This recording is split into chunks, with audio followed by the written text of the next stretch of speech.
Order, Mr. Good Supervisor. evening. Welcome to Township Board meeting for Tuesday, July 25th. If we could all rise for the pledge, please. I pledge allegiance to the flag of the United States of America and to the republic for which it stands, one nation, under God, indivisible, with liberty and justice for all. Thank you. Clerk Robertson, could you call the roll, I would be please? happy to call the roll, Mr. Supervisor. Trustee Hugo? Here. Trustee Fike? Here. Trustee Raridan? Here. Trustee White? Here. Treasurer Kilmer? Here. Myself, of course, I'm here. Supervisor Bennett? Yes. 7 members present, a quorum. Thank you. At this time, I'll entertain a motion for approval of the regular agenda. Motion by Ms. Hugo, support by Dr. Raridan. Motion by Hugo, supported by Raridan for the agenda. Trustee Raridan? Yes. Trustee Hugo? Yes. Trustee White? Yes. Trustee Fike? Yes. Myself, yes. Treasurer Kilmer? Yes. Supervisor Bennett? Yes. 7-0, motion passes. Thank you. Also on the agenda, our public comment. This portion of the meeting is reserved for comments on our regular agenda or any other township topic. But if you're going to speak with regard to the roads project, we'd ask that you wait till we have the public hearing for that topic. At this time, if you have any other comments with regard to our agenda items or township business, if you haven't filled out a card, we'll still take you. So anybody care to make any comments? Okay. Seeing no comments, we will close public comment and move it back here to the board. And at this time, we have a public hearing with regard to the creation of the Wishing Well Road Improvement Project Special Assessment District. Mr. Laddie? Thank you. Tonight is the board's opportunity to review the petitions and also a proposed resolution that will create a special assessment district in the Wishing Well subdivision. And hopefully all of the residents got letters that explained the process, which would essentially, the township would create a district. We would finance the improvements that are proposed. And then the residents would be asked to essentially reimburse the township for those expenses over a period of 15 years that could be divided up again over 15 years and be due or paid on the winter tax bill for the residents. And our last estimate of cost was $3,690,000. And so tonight we want to, again, I want the board to take a look at the resolution because tonight you'll be creating that district, and then there will be a second hearing that would more finally review the potential costs for that. The residents would be invited to that hearing and also get a letter to come in and speak to us at that time too. But if you are opposed, or if you have questions, or you're in favor, let us know, because we're relying on a petition that we received that reflected that more than 51% of residents in that subdivision were in favor of the project, and we want to confirm that. So if you have any other questions for me, Mr. Supervisor, I'd be happy to try to answer. Okay, so my notes indicate that it was approximately 61% that signed the petition in favor of the project. And the costs, when we originally did it, did go up slightly. We also are contributing the county and the township towards the project, correct? Well, I'm glad you mentioned that, because that is a relatively new development, and that is a tremendous opportunity for the residents to recognize a benefit, a contribution on behalf, or made on their behalf for the project from the township and the road commission. And if you want to take just a minute to explain how that came about and how Grand Blanc Township was instrumental in getting that money for the residents, that might be good. Okay, so we, Mr. Limita, myself, met with the road commission in the past couple of years. We explained that many of our primary roads were getting to the point where they are in good shape. Everybody knows Cook Road's horrible, and that'll be paved next year with federal funds. But we said, look, we want to be able to use the money that's allocated for Grand Blanc Township. We don't want to just turn it back so that other communities use that. And we said, can't we come up with some kind of program that we can help pay for subdivision streets. We met numerous times. They came back and said, hey, how about a proposal that if you have the ratings on the roads are called a PASER rating, and when you meet a certain PASER rating for your primary roads, they said, how about if we allow you to use a portion of the money towards subdivision roads?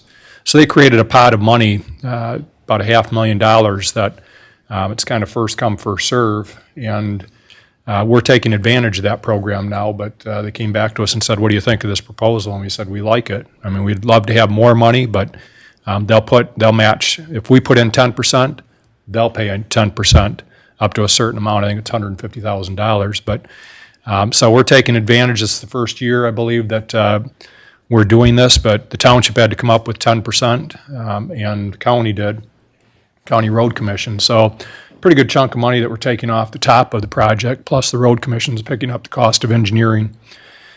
So we'd like to get to the point where we can get them paid 100% through some type of contribution, but we're not there yet. So I think it'll be a long time before that ever happens. But so anything, Mr. Limata, that you'd like to review on the project?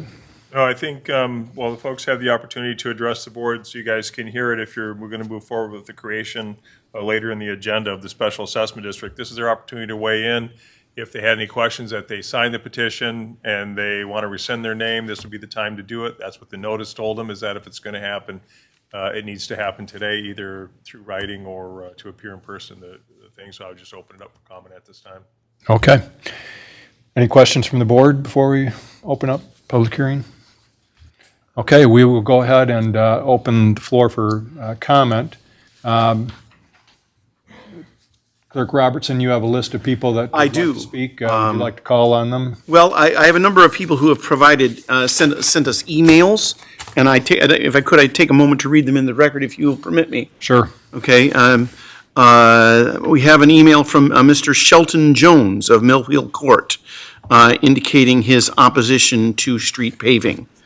We have a letter from Karen Burdette, indicating her opposition to the assessment, with a number of questions that I will submit to our DPW folks for answers. We have a letter from Mr. and Mrs. Darrell Johnson, expressing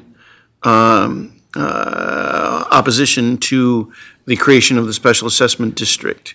I have one here from a Katie Auger, who has asked that her name be removed from the petition, and is expressing opposition to the creation of the assessment district. I have an objection from Robin Thrower, opposed to the special assessment district. I have Robert Beeman expressing opposition as well, okay?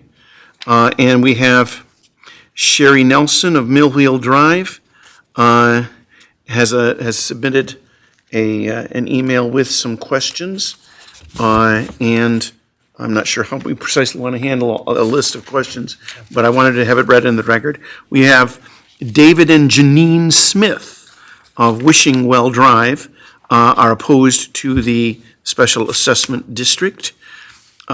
We have Christian Nome of 5223 Wishing Well, opposed to the creation of the district.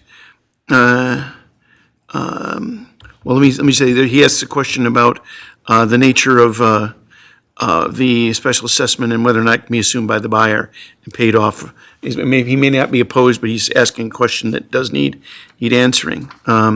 And Patrick Carlini of 5257 Spinning Wheel Court, objecting to the special assessment district. Okay. So I have an email as well from a resident that was passed on to me this evening. Although the name is Linda Yonan, I can't make out the last name. Schultz, okay. okay. And they're having buyer's remorse. I'm not sure if they're withdrawing their signature or not, but said that doesn't matter because even with that, they're 61%, she says, but she's very disappointed. One of the things that we're going to We need do, to do while if we're I may, meeting. if I may, Mr. Schiff, forgive me for interrupting. Forgive me, but one of the things we're going to need to do while we're having the public hearing is to go through the list on the petitions, and you're going to need to verify that the people that are asking to not support it, Yeah, well, to make sure, because that we before we're stay above done. the threshold, What's that? so that we make sure we stay above the threshold. So what we need to do is, the emails that you have there, if you can go through the petition, Yeah, Mr. Boggs, I believe, has the petition. they're up here.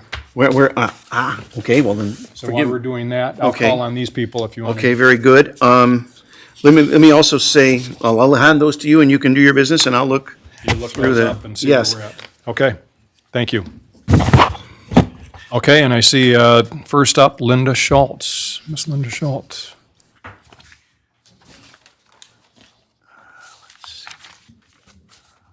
Good evening. Feel free to pull the microphone towards you because we are streaming this meeting. Right. Thank you. Is that good? Perfect. Okay.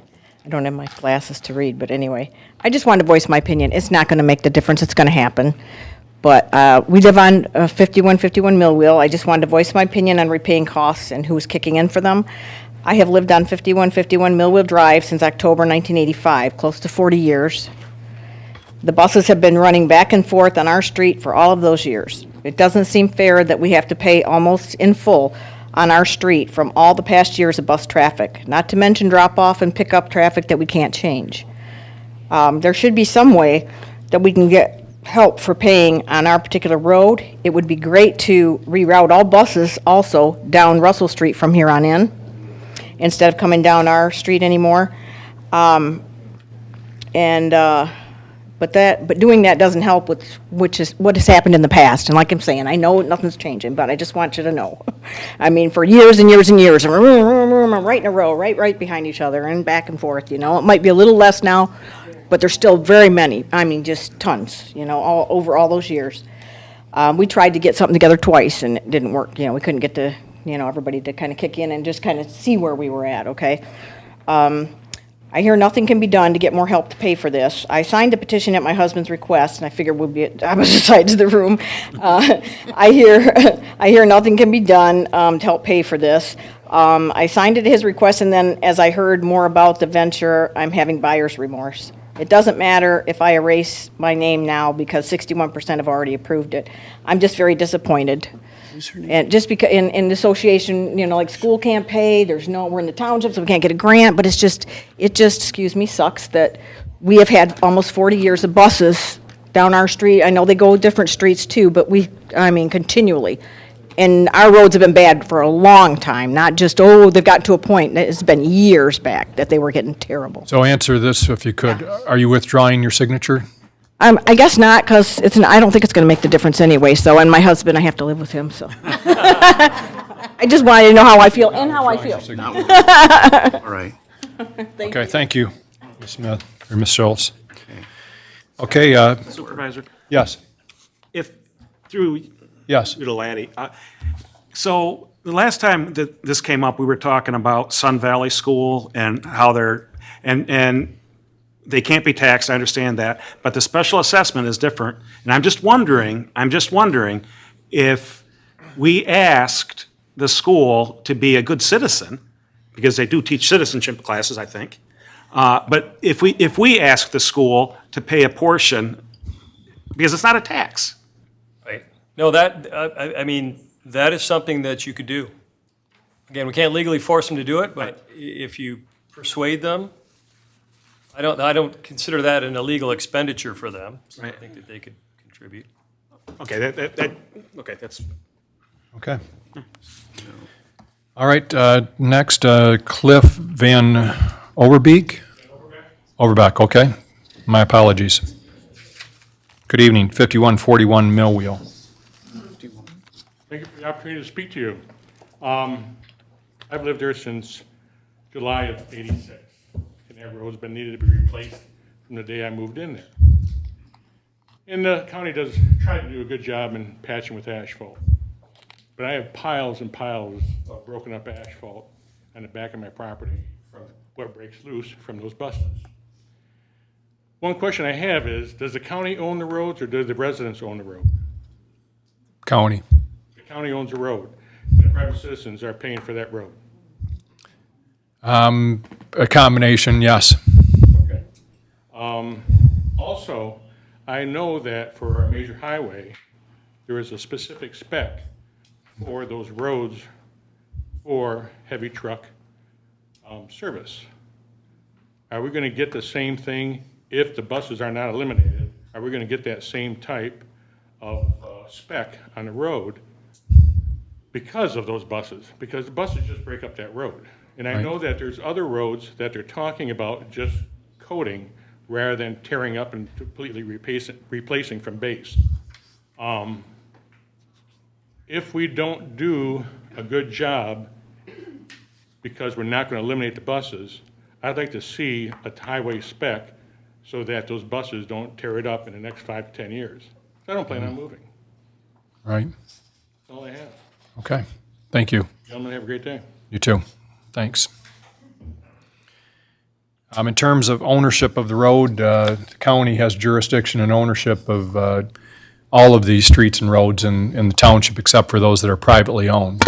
So what pays for road repairs is, other than subdivisions, is basically gas taxes and vehicle registration fees and federal funds that the state would receive. Those monies go directly to the county when you're in a township here in Michigan. Cities have their own road departments and get that funding directly from the state. Next, we have Pamela Munsell from Millwheel. I live on Millwheel, Good evening. and when they came to our street to sign the petition, I just about jumped through the door and hugged the woman. Because our roads are that bad. And I agree with every single neighbor about the buses. And while I'd love for that to happen, we need new roads. We need them. We have had car repairs, we have had injuries. There are so many, because they are that bad. And to my neighbor Cliff, I agree. If there's something that needs to be looked at for how we coat the roads so that the buses don't tear it up. My joy with the buses anymore is I do sit out when they leave and we wave to the kids and they wave back. And I hope in 20 years they remember the old folks that did that because they all smile. But we need the roads. I signed the petition. God bless you. Thank you, Ms. Munsell. And John Munsell. Okay. My name's John Munsell, and I live with her. 5132 Millwheel Drive, and, you know, I support this, absolutely. And probably it'll go a long way if you can talk to the school and if you can cajole them, okay? Although it might make our education taxes go up. You know, one way we're gonna pay for this, one way or another, all right?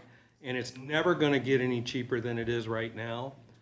We had hoped, we've lived there 26 years, and they needed it when we moved in, you know? And the patches, I mean, the county tries, but it is pretty unacceptable. And I would imagine your Department of Public Works trucks, when it's time to scrape for snow, probably have all kinds of damage occur to them because of the various potholes and fill-in that's done in the various bumps and everything like that.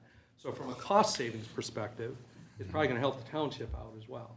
Yeah. So we support this. We believe it's the right thing to do and it's never gonna get any cheaper. And I hope other people buy into that concept too. I think it'll go a long way if you can talk to the school, okay? If you at least talk to them, I think it'll appease some folks and it'll help out, okay? It'll make it easier to swallow, all right? Thanks. We have a meeting next Thursday with the school district about something else, but we'll bring it up. Okay, that is all the cards that I have. Is there anybody else? Oh, come on up. Please. Okay, thanks. And Miss Johnson, Carol Johnson. Yes, I live at 5112 Millwheel. And I had no idea I had these rich neighbors because I cannot afford $14,000, not including interest, because I'm sure you're not giving us an interest-free loan to get this done. So probably gonna end up costing me $20,000. I can't afford to lose $20,000 in equity. And I realized when I bought my house, the roads were even worse than they are right now. But I was guaranteed that this subdivision would never sign the petition to have the roads done because we had to pay for it. And they've tried. I mean, I've had people come to my door over the last 13 years wanting to get it fixed.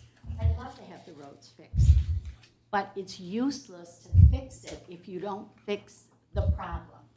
I've recommended this numerous times at elections, when I come in here, which I don't come here that often, but there should be a sign at both of those side streets that say right turn only. They are not dropping off or picking up.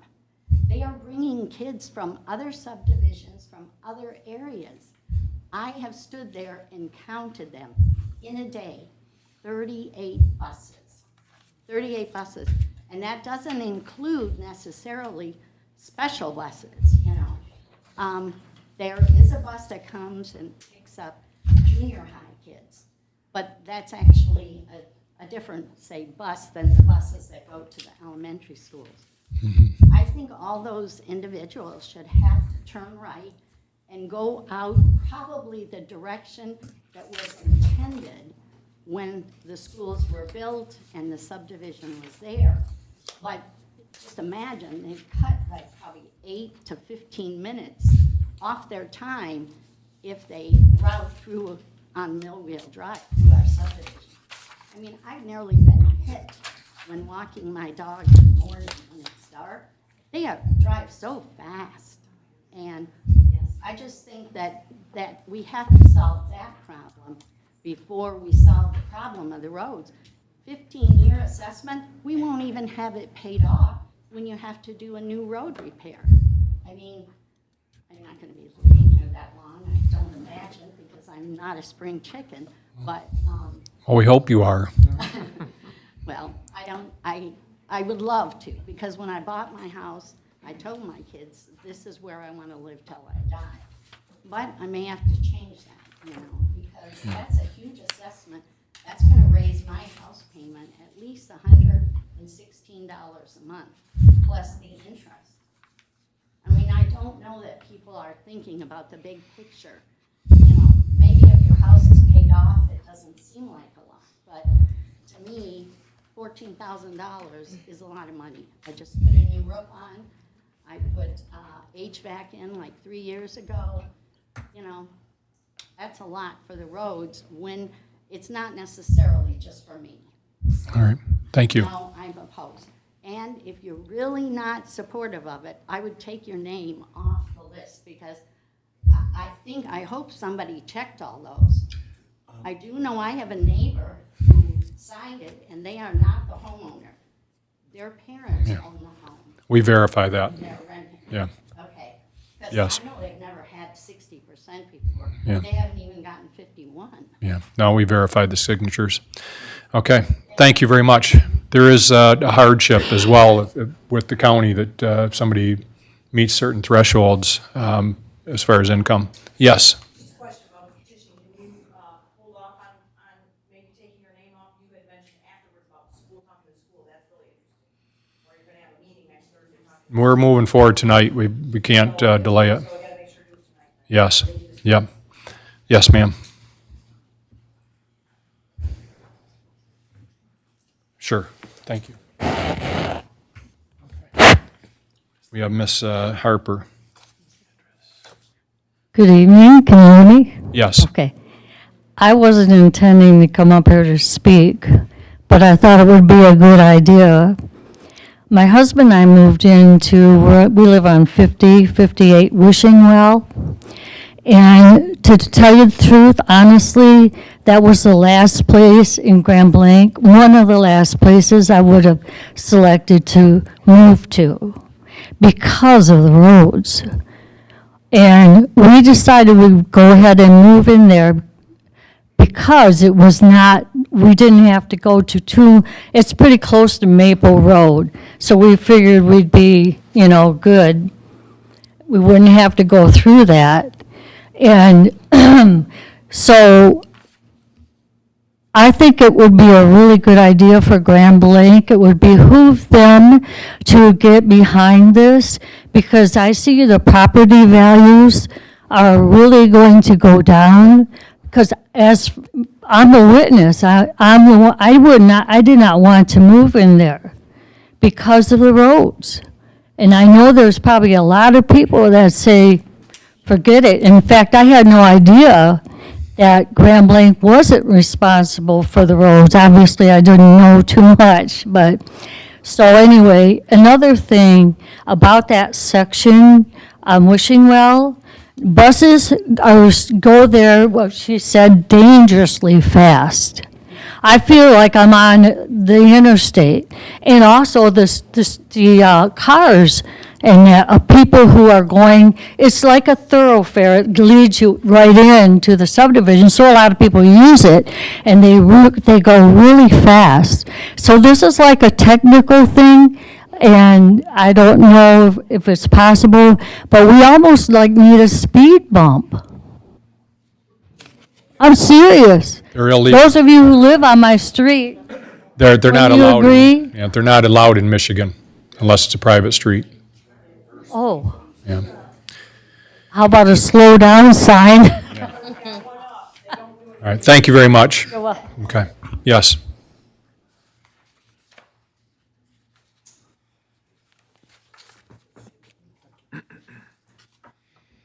Mr. Marcus Johnson. So my wife and myself and our 2 kids, we moved in 2021. And before she had our last child, you know, the roads were so bad that every bump made her feel like she was about to go into labor anyway. So we definitely need the roads. My question is, with inflation and price, you gave us an estimate, but is it possibility that the estimate may go higher as within the 15 years as it go, that the 3,690,000 will actually be a little bit more than that due to inflation of how much it may cost to keep the roads repaired? Okay, good question. Thank you. So once we establish the price you know, we will also know what that interest rate's going to be. I don't know, Mr. Laddie, do you recall what some of the latest interest rates were that we've received on Well, bonds? we've been able to get very, very good interest rates. And one of the things that on the good side is that when we borrow this money, because it's for a public project, the interest is tax-free to the lender. And so we're able to get rates that are less than the normal retail interest rate for projects. I know in the past that we have, and Dennis helped me on this, we have been somewhere between 2 and 3. 3 might be sort of more the norm. The current interest rate climate is different than it was, though, so it might be a little bit higher. But again, whatever you're thinking in terms of retail interest rates, we're gonna do better than that. So I guess that's the good news. And to Mr. Johnson's point, and this is an estimated price from the Road Commission, and they are usually pretty good at estimating the costs. This estimate is subject to change, potentially up or down. We are going to have another public hearing if we decide to go ahead with the project tonight, and we can maybe put a little finer point on the current estimates of price.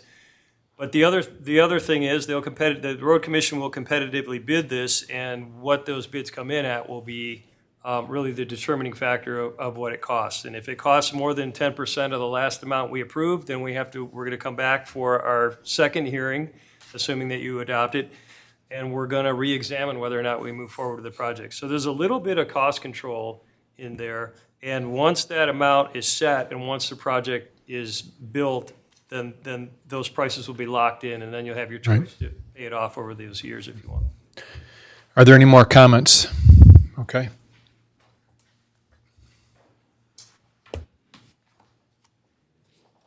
Thank you. Mr. Clarence Jennings.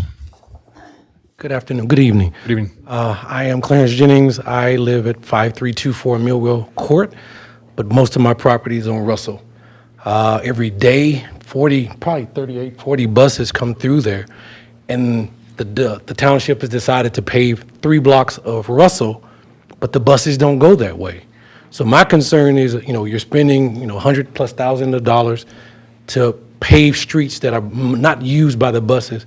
Wishingwell, Millwell, Russell are the streets that the buses use. So unless there's going to be some conversation about how they're going to manage the buses getting out of the division, 10 years from now, we'll be in the same place trying to figure out who's going to pay. My question is, as developers this is not going to help my subdivision, but as developers come into Grand Blanc Township, what are you doing to ensure that they have some escrow to maintain these roads after they walk away and sold all the residents to homes? Because at that point, we as homeowners are paid for the houses, paid for those roads to be put in, but nobody is holding the developers responsible for upkeeping those roads after they've walked away from the properties. That's all I have for today. Okay. Thank you. We'll cover the answer to that when we wrap up. You can talk a little bit about developers and roads and what have you. I saw a couple other hands of people that wanted to speak. Yes, sir. Is there anybody else after this gentleman? Okay. We have Mr. Don Hopkins on Moseri Lane. My name's Don Hopkins. I live on Moseri Lane. The roads have been terrible since I've lived there since '87, and they were a shambles when we moved in there. Not where I live, it's all paved, but where it's asphalt, it's never been taken care of. I know the county comes in here and they throw a cold patch on it.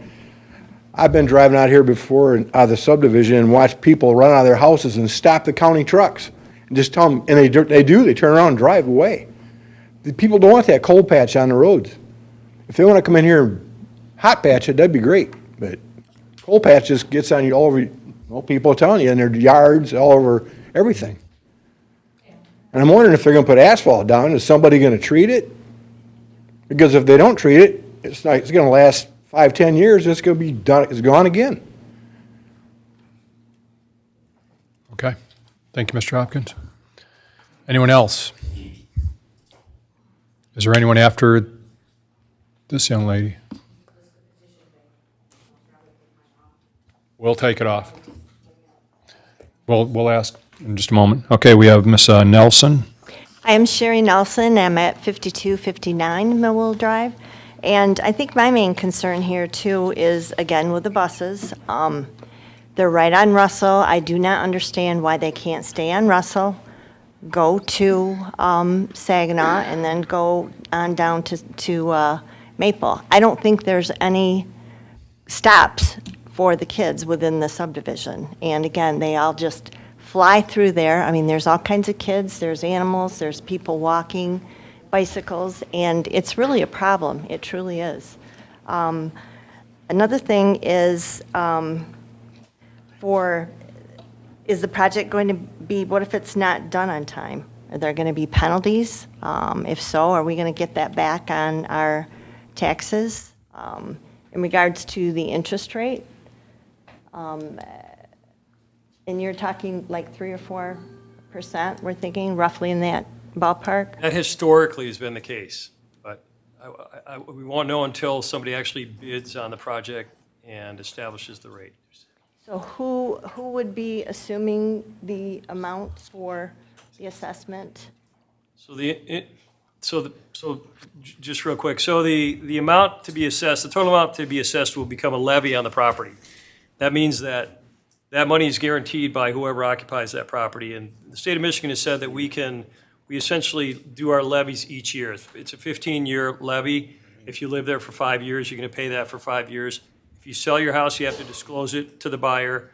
And then the following year, in the 6th year, we're going to levy that assessment, and the new buyer is going to be paying that. Okay, so the new buyer would take over that? Yeah, it stays with the property. Okay, with this assessment then, who will be getting the interest from what we're paying? So the interest will be, because again, we're actually like the bank teller in this situation. We don't own the roads, we don't control the roads, we don't build the roads. Because we have taxing power, we are basically guaranteeing the repayment of your loan, basically, from what will probably be a bond sale at the state of Michigan level. And so we'll have bond lawyers will go to the bond sale, and they'll offer this bid, and somebody will buy up the project, will fund the project, and the interest will go to pay them back. Okay, so whoever purchased that Correct. bond. Okay. Is there going to be any kind of warranty on this road after they're done? I mean, like the gentleman mentioned, what if, it becomes cracked or something happens? Are they going to come in and fix it for free, or are we going to get nicked again? So I've seen a number of these projects done, but I don't necessarily know more than Mr. Limita or Supervisor Bennett or our DPW director. But my feeling is that the road commission, again, they set the standards for these repairs. They supervise the project. They make sure that the project is performed the way it's supposed to be. There is a significant effort on behalf of the road commission to follow up to make sure that the project is done right and that everything is done when the project wraps up. If that's driveway, essentially junctions, if there's landscaping, things like that, they're pretty good at following that up. They won't, however, offer a guarantee unless there's new development that either you or Mr. Lehman know about. And so all the fears that you have, all the concerns that you have, although you're going to get a nicely redone road, there isn't going to be a money-back guarantee for you. I wish it was different, but that's the way it is for it. And then is the road commission the only one that has bid on this project? We don't have anybody else, just them? No, they will offer the bid to private companies, and then they'll select the qualified bidder that they feel is the most reasonably priced and can do the job. Okay, so there will be bidding from other companies? Correct. Okay, perfect. All right. Interest rate. And then, yeah, it's estimated now, but it could go up or down after. Okay. Okay, I think I'm good. Okay. Any other comments? Okay, we will close. We will close public comment and bring it back to the board. I just want to make a few comments before we go through who we. Go ahead. If I may, Mr. Supervisor, through my canvass of the petition, there's only one individual who signed the petition in the affirmative who's asked for their name to be taken off, and that was the one I mentioned earlier. Katie Auger has made that request. Is there another individual that wants to take their name off of the petition? The opportunity I guess would be now. Your name is? David Smith. And what is your address, sir? 5232 Wishing Well Drive. Okay. You got the email from my wife there. Okay, then David Smith. Did your wife sign the petition also? I see, you're both listed on the cover sheet as yes, but it's yes at your, I beg your pardon? Okay, so you both signed, and you both wish to take your name off now, is that correct? Yes. Okay, David, and let's see, and what is that address again? 5232 Wishing Well. 5232 Wishing, David. And Janine Is there anybody else that would like their name taken off? Smith. I want to run through some of the answers to some of the concerns, Okay. I think. Are there any other individuals? Okay. Okay, Thank you, so- Mr. There are folks that submitted emails that did have questions attached to them. How do you want to Well, handle we're it? going to answer some of them right now, probably. Okay, very good. So with regard to speed on the road, we've got a room full of police here this evening, and I'm sure that they've heard everything that's said. Our police chief, Chief Rennie is here, so I'm sure he's heard the concerns, so I'm sure that we'll keep a close eye on what's going on over there.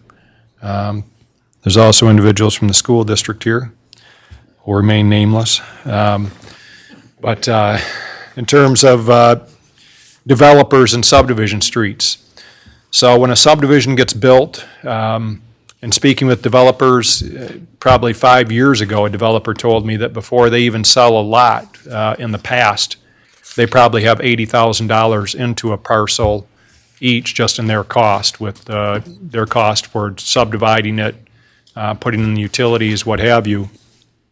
In terms of paying for the street, the costs vary widely. You have some, subdivisions in our township where the lots are half an acre, And so you've got a much further expanse in between houses, and the street is much longer in terms of the frontage. If we were to say that we're going to pay for, put it on taxes and pay for everybody's, believe me, some of these subdivisions, your assessment, I think we said is about 13,000. Is that kind of the neighborhood? We've had them higher than 23,000, depending on the frontage that the houses have and the condition of the street. So in terms of lumping them all together, I'm not sure, we'll take a look at that issue. We're going to have a committee that looks at this overall, but that's a concern.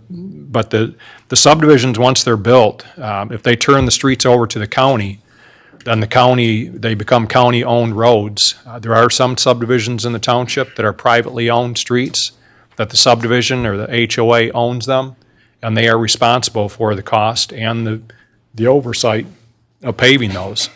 So in those situations, the added concern is that instead of having the road commission oversee the construction, that subdivision has to hire an engineering firm to oversee it, which is some additional expense, and they also have to pay for the engineering costs, which the road commission is picking up in this case.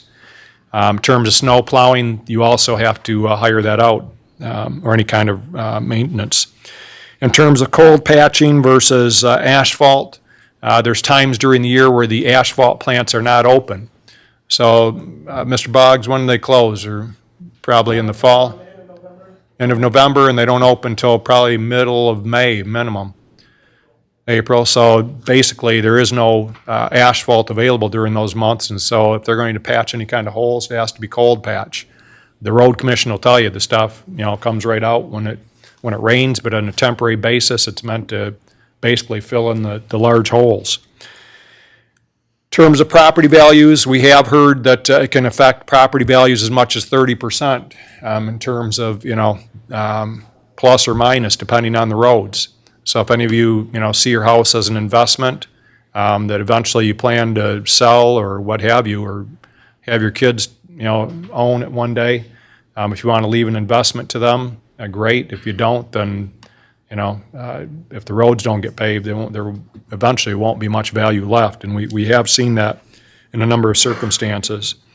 Speed bumps, as I mentioned, the state of Michigan does not allow them due to liability, at least on public roads. One of the things that the Road Commission did do in the past 5 years is they increased we went to them and said, hey, 10 years, we need to make sure these, people are not paying for roads beyond the life expectancy. This road is supposed to have a life expectancy, I think, Mr. Lehman, of 20 years. Is that what we said?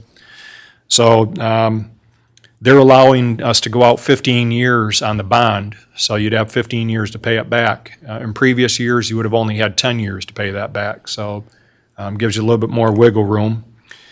As far as crack sealing, one of the things that the township agrees to do is our policy has been, and as long as we can afford it, is that we go through any newly paved subdivision that has a special assessment on it, and we borrow the equipment from the road commission because we do not have our own road crew. We don't have the funding for it.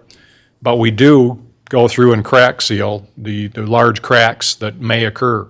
I mean, the problem here in this part of Michigan is the ground has a lot of clay in it. If we were on the west side of the state or even south Brown Ann Arbor, you'd find there's a lot more sand and the ground is a lot more porous, and so the water drains much easier. This part of the state basically was all swamp, and so the clay basically shifts and causes the drainage not to occur under the roads, and that's what I'm told anyways. I'm not a road engineer, but there's got to be a reason why our roads are so bad in this part of the state, right? And that's the reason that I've been given time and time again. In terms of time frame that the road is done, the road commission tries to give us some time frames, but it's totally weather dependent. If we have a summer that is, rainy and inclement weather, we don't want them doing work. We want them doing work when it's going to get done right.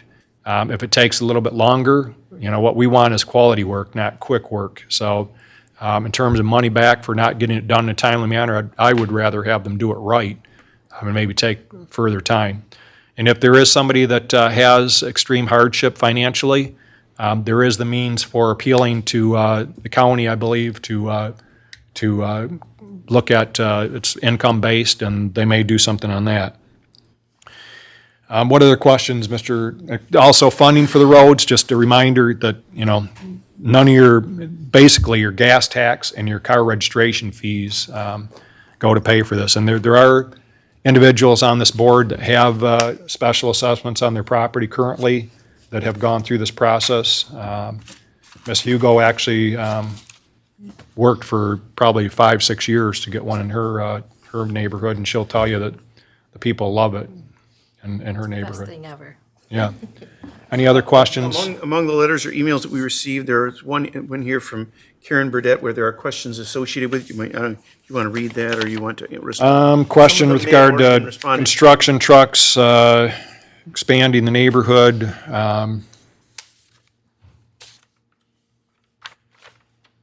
Again, taxes, none of what you pay in property taxes go for roads. No cap on the estimated cost given, yes, if the cost that they estimated goes over, if they come back with 10% higher than estimate with the real quotes, then we will have another public hearing and listen to people, and you'll have another chance to take your name off that. Taxes are high enough. Like I said, none of the taxes go towards roads.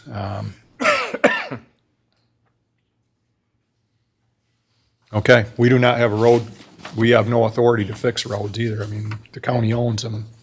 Sherry Nelson, who also spoke to us this evening, we can provide a list of questions. Maybe many of them have already been answered.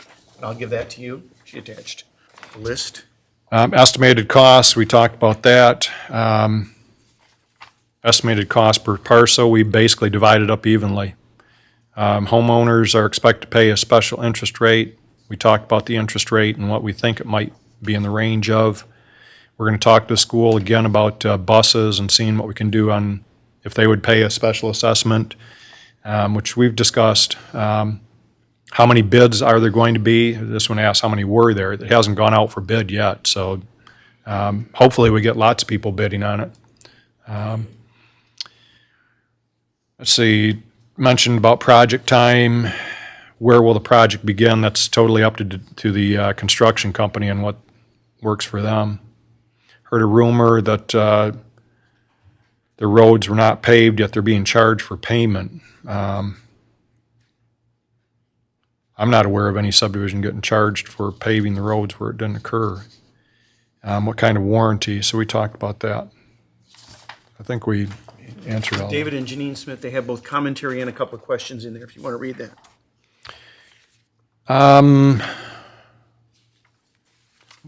Regarding some of the streets that might not need paving, but others do. When they do the subdivision, they do the entire thing.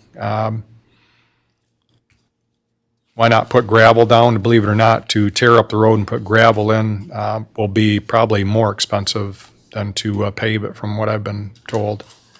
As far as making an option for certain streets and others, people on cul-de-sacs, hey, that's not my street, why should I pave it? Well, you drive on the other portion of the subdivision street, it's a shared, cost.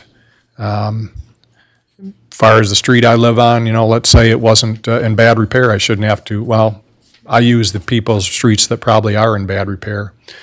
They're going to do the entire subdivision no matter where it's at. And that's just the way that the road commission works, that they aren't going to pick and choose which road in a subdivision. So, I believe, Mr. Supervisor, that's all the questions associated with Okay. emails or letters that we received. all right, thank you.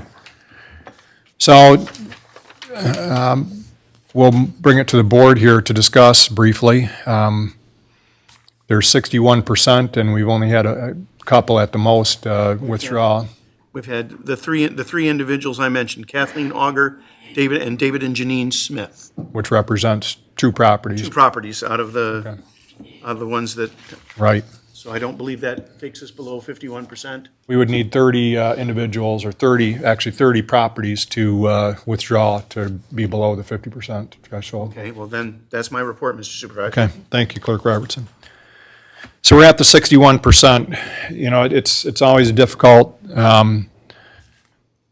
meeting when we've got residents who do not want this project to go forward in various neighborhoods. We sympathize with you and empathize with you.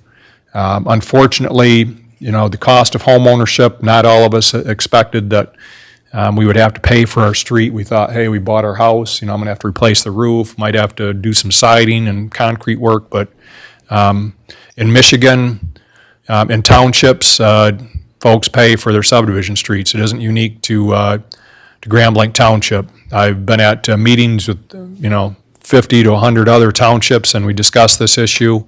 And while some of them have millages to help defray some of the cost, all of them, the residents have to pay for their subdivision streets. So at this point, You have a hand back here, Mr. Supervisor. yes. I just wondered if I missed it, or were you gonna address the school with the buses coming down Millville? We can't control where the buses drive. We will talk with them about that. We will talk to the.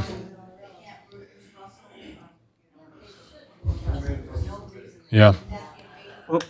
Well, we've covered this in public comment, unless somebody has something new. Yes, sir.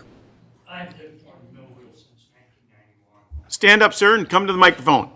My name Please. is Wayne Rumble. I live on Millville. Wayne? Rumble. Okay, Wayne? Okay, so what I've noticed is since they moved the bus barn, is when all this bus traffic got ridiculous.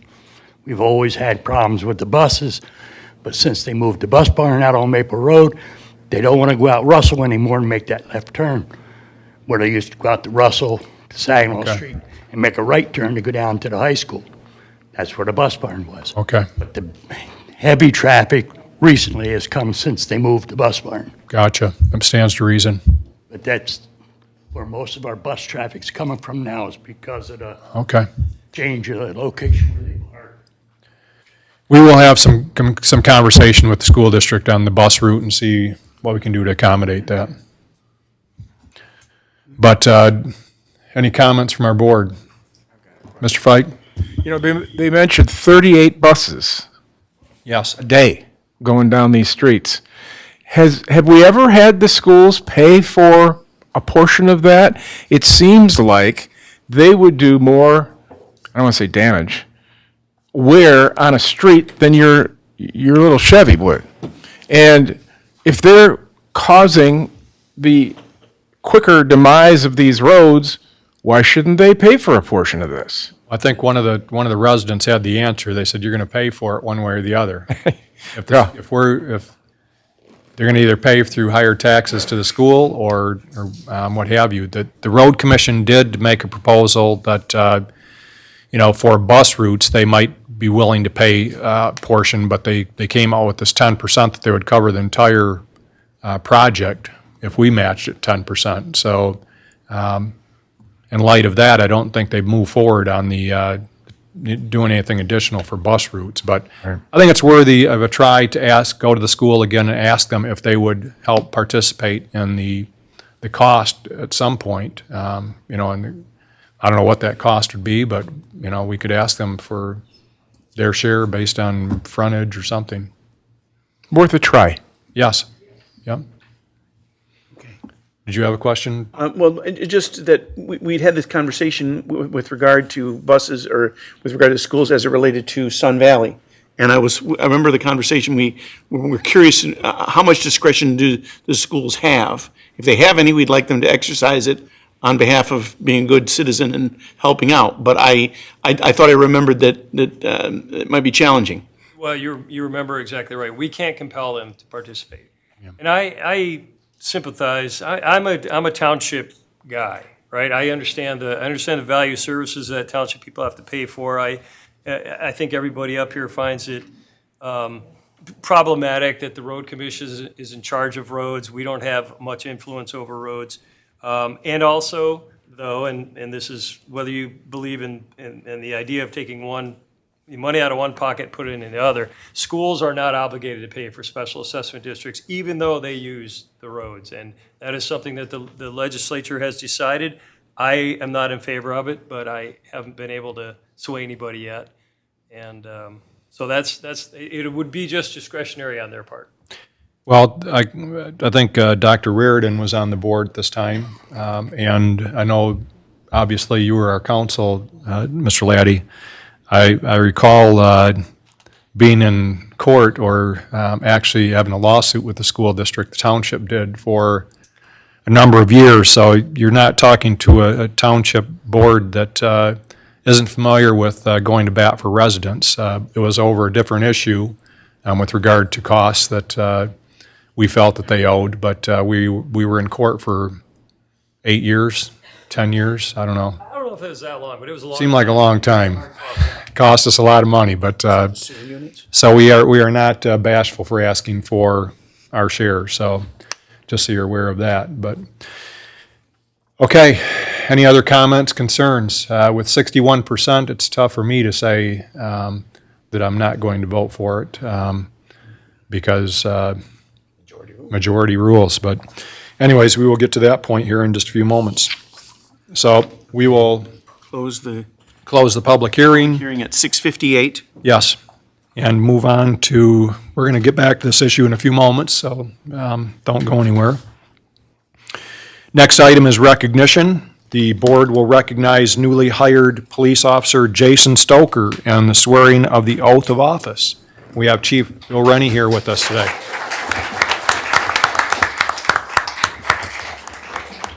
Thank Good you. evening, Chief. Thank you.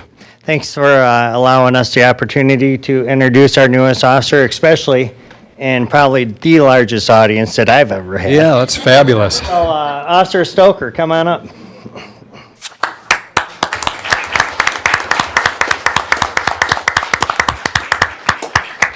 Officer Stoker came to us 2 weeks ago, so he's currently in our field training program right now.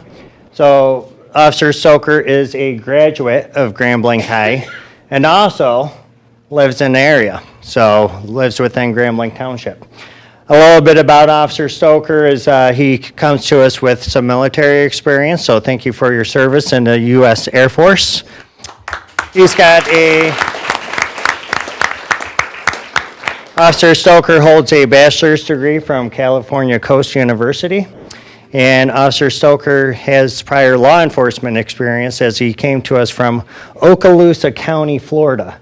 So if you're not familiar with that, that is over in the panhandle of Florida. So, yep, so he's back into law enforcement. We're looking forward to Officer Stoker joining our family. So, but before I do the ceremonial oath of office, I'll have Officer Stoker who's going to pin your badge?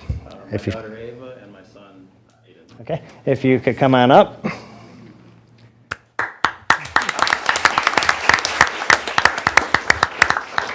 And to both of you, we thank you for allowing us to have your dad. So, and we will do everything that we can to make sure that he comes home to your family every single night. So, Amen. Officer Stoker, if you want to raise your right hand for the ceremonial oath of office, I will hand this to you. All right, repeat after me. I do solemnly swear I do solemnly swear that I will support the Constitution of the United States that I will support the Constitution of the United States and the Constitution of this state, and the Constitution of this state, and that I will faithfully perform that I will faithfully perform the duties of the office of the duties of the office of police officer police officer in and for the Township in and for the Township of Grand Blanc, of Grand Blanc, County of Genesee, County of Genesee, and State of Michigan, State of Michigan, according to the best of my ability. according to the best of my ability. So help me God. So help me God. Okay.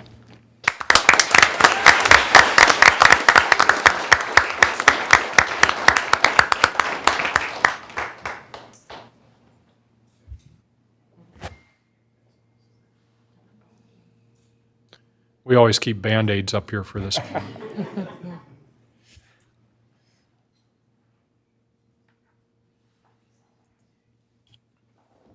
worry about the pressure. It took me 5 minutes. It's not easy.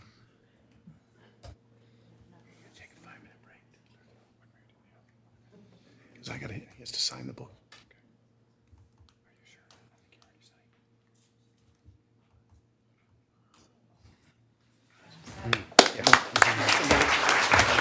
Somebody else sign it in?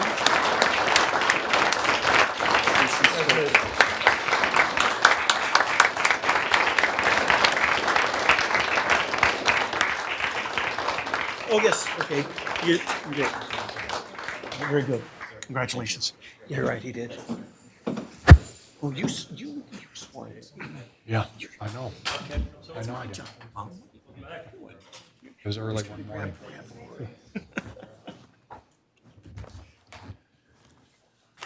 Okay, congratulations, and thank you to all of our officers as well that are here.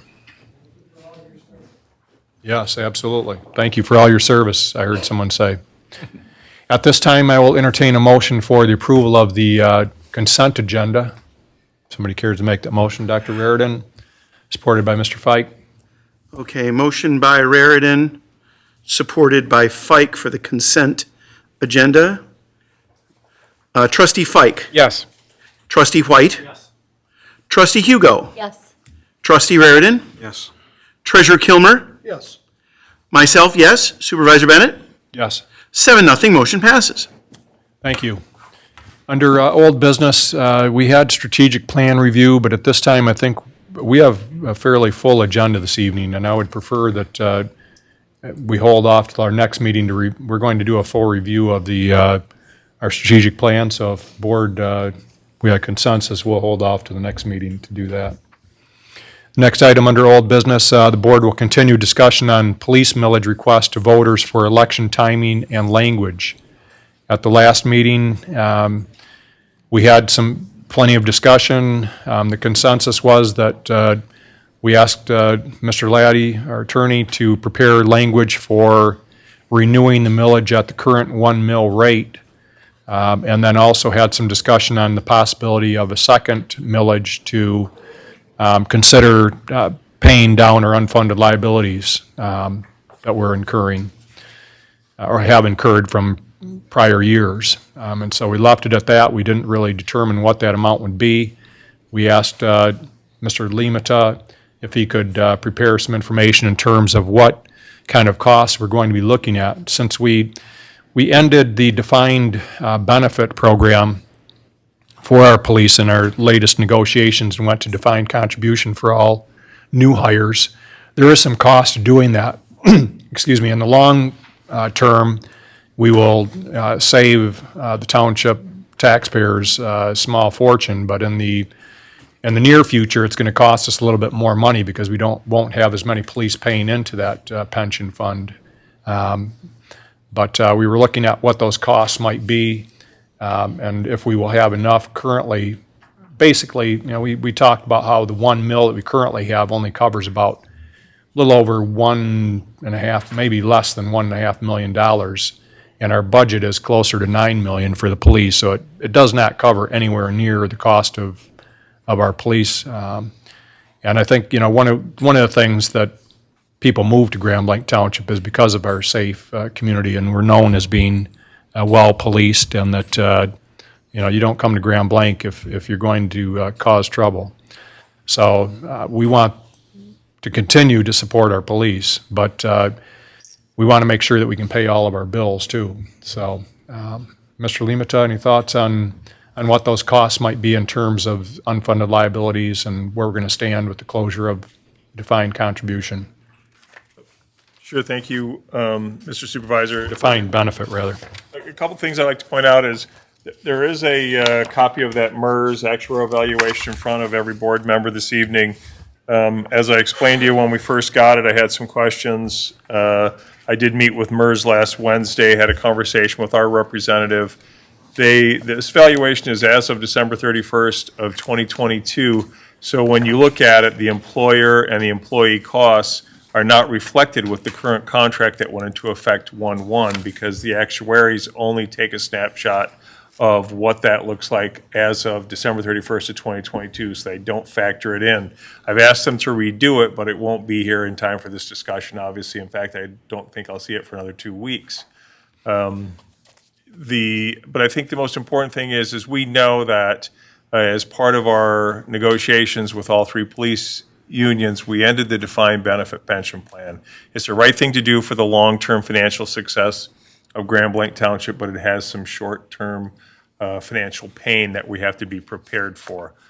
If you return to page 13 in that document, take a look at the graph that talks about the estimated annual employer contribution. The reason I want to point that out is if you look at the solid blue line, when you look at the assumptions that the actuaries use, it's a 7% return on our investment. So what happens if that number changes? Well, MERS takes a look at this every 5 years and makes an adjustment if they need to. 2024 will be the year that they look at to make an adjustment. Right now, as of December 31st of 2022, your employer contribution to that is $1.2 million. If the return on your investment were to change by a percentage point, it would go up to about 1.7. If it changed by 2 percentage points and was moved to 5% return, you'd be closer to $2.5 million. So that's the kind of swing that could occur with a change in the assumptions of the return on our investment.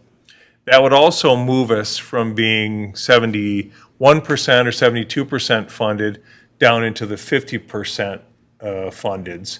And, you know, one thing with pensions is they're guaranteed. You have to pay. There's no option to not pay for your pension, like happened with retiree health care for a number of years. You're required to pay it. So the reason that's important to you guys is just looking at you have to make a decision about the police millage question that's going to move forward for the residents to consider. 1 mil will be projected to bring in, about 1.5 or 1.6 million dollars. It'll start rolling back immediately.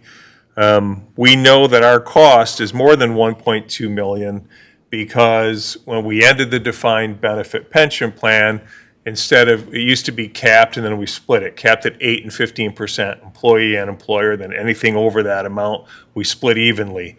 Currently, we're paying about 29.29. They would have been paying 17.29%. In the negotiations, we brought that down to 14%. Over 3 years, it's going to end at 11% employee contribution. We also know that ending the plan means that we have a number of officers who will be retiring over the next 3 years. That's important because without the new officers coming on board into the defined benefit pension plan, you don't have as many employees who are paying in to the plan. That means the employer will also make up those costs. So I think from your perspective, and why I bring that up is we have about a $12 million unfunded liability in that pension plan. We've got about $1.8 million in the surplus account for the money that we've been setting aside about every other year or so. It's important that we continue or be able to continue to attack that. Our normal costs of this plan, according to MERS, and I answered my question back, if the unfunded liability was eliminated, our normal cost moving forward would be about 6.73% of payroll. So that's a big difference between the 32% we're paying right now, and it's projected if these change, and just with the new employees not paying in, we're going to probably be up in the 40% in just a few years, 40% of a $4 million payroll currently. So it's about long-term success, like I said, but a little short-term pain to get there. I think the board and the employees and the unions made the right decision in eliminating the defined benefit pension plan and going to a defined contribution plan, but we have to get rid of the unfunded liability. We have to be able to continue to fund the pension. If our costs are going to go in, and again, the assumptions can change. If our return on investment, they determine that's going down, that's going to have the biggest impact. It could easily double our payment. And then, like I said, known retirements and no new people coming in, we know we're picking up that cost. I share all that information with you because it's important when you make your fact-based decision. I've heard said, we're okay right now. We are okay. We've been making progress. We were 58% funded in 2015. We're at 71 or 72% funded. That's awesome. We've been working hard at it. We need to continue to do that. This year we have, when we looked at the general fund reserve balance, we had about $1.6 million that we earmarked for post-employment benefits. combination of either the defined benefit pension plan or our retiree health care, which retiree health care is about 86% funded right now. You know, when you look at where we are with MERS at 72% funded, we're, you know, in good shape compared to a lot of folks across the state. But again, that liability is going to grow. So, you know, you just need to know that. Now, what happens if you renew it at 1 mil, like we're, you know, have the resolution prepared for this evening? That's good because it's going to give us a little bit. We're going to roll back up from the 0.97 due to the Headley amendment. We're going to come back to a full mill. We bring in $1.6 million. Again, it costs us $9.3 million to deliver the policing services that our residents have asked us for. We'll bring in that $0.6 million. Basically, it's covering the payment to our MERS defined benefit pension plan currently. You know, I think that depending on what happens with the actuary, and that's why I've heard said, like, if you just give me a dollar amount, what it will be in 3 years, it'd be a lot easier to make a decision. I can't. I'm not an actuary. I don't know. You know, I can give you actuary reports that will tell you, hey, if the employees are paying 11% and 11 guys retire, here's what the employer costs are going to be. We can run any kind of scenario that the board would wish to see, but all of those take time, at least 30 days to generate them. You know, if you do this for 5 years, what happens if 3 years from now we realize that, man, they've changed the assumptions, we need an additional $1 million?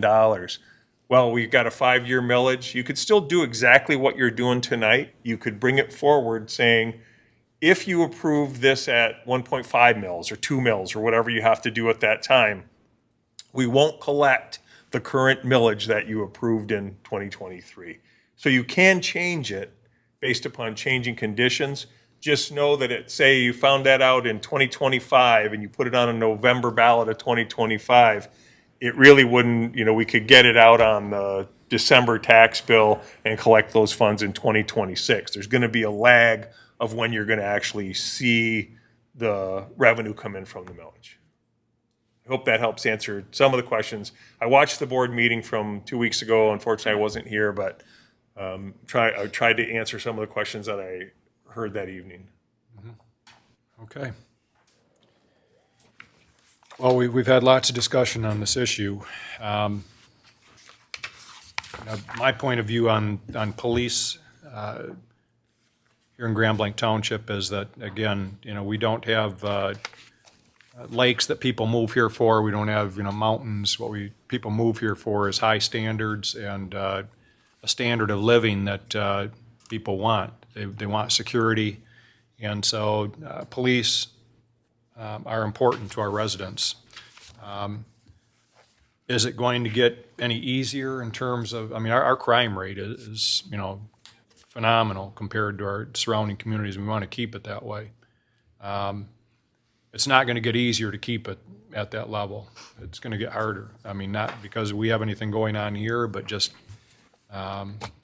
with what's going on in the world, I think that we're surrounded by, I think we just have to be prepared. The other thing is the cost of doing business is not going to get any cheaper. To pretend that we're going to keep the same size police force that we have now with the growth that we've been experiencing, I think we would be looking in the wrong direction. I think we are going to have to grow our police department over the next several years. With regard to the growth in our population, also the growth in our commercial district. So I see both of those placing in direct increases in our budget for our police. So not only cost, but also increase policing and increase growth in our population. You know, the hope is that our development and the growth, you know, in tax base will help cover those costs. Whether or not they will, you know, is still out for the jury. But we are seeing some tremendous development right now, some of which the taxes haven't been collected on because these developments aren't completed yet. But we will see much of that development. However, a lot of it's in the DDA area, which that money stays in the DDA and doesn't come to our general fund. So to me, I will not ever vote to reduce or freeze or somehow reduce the cost of our police budget. You know, paying these liabilities, we made promises to people that retired from here. We're going to keep those promises, obviously. And to me, we're going to find a way to pay for them one way or the other. And it's not going to be by shortchanging our police. It's going to, we're going to have to look for the money elsewhere. I've also always said that, you know, raising taxes is the last option for me. If it comes down to it, and you know, for me in the next year or two, as we get a better handle on what these expenses are for having closed the defined benefit program, then I would be the first one in line to say we need to do something, because I am not in favor of reducing police on the road. I'm not in favor of reducing our police budget. And I don't know that there's anywhere really to cut from other parts of the township. You know, we want to be able to continue to do the 10% funding for roads, you know, and contribute there. We want to, you know, have pathways. We want to have our parks and rec complete. So it may come to the point where we do have to look at going beyond the 1 mil renewal. And if that's the case, then I'll lead the charge. But for me right now at this time, I think the 1 mil, I'm okay with it and taking a wait and see attitude for the next year. If it looks like that's not going to be enough, I would be, like I said, I'm going to lead the charge to figuring out what that millage needs to be to raise the money. You know, right now I'm not sure what that dollar amount would need to be. You know, $500,000 increase, I don't know if that would cover it, but I don't, you know, right now it's kind of pulling a number out of a hat, is what I said at the last meeting, and it still is that way. But I know everybody has their own opinion, and I would like to hear those. And that's what we're here for this evening. Dr. Reardon? Yeah, so here, if we're going to pay 6% of payroll, if this was all paid off, right, it'd be 6% of payroll. Right. And right now, we're going to be definitely over 30, because we're going to assume several percent anyway. If we could save 30% of payroll, I mean, by paying it off early, and because the sooner we pay it off, the more of the money we'll be able to access. So to me, you know, it just makes sense to ask for a little more right now. And if we did $500,000, $1.5 million, that would bring in what, 800,000 in that area. And if we took the 800,000 that we normally have been doing and trying to put on, we could pay this off in a short period of time. And then we would be able to use that money to hire more police officers.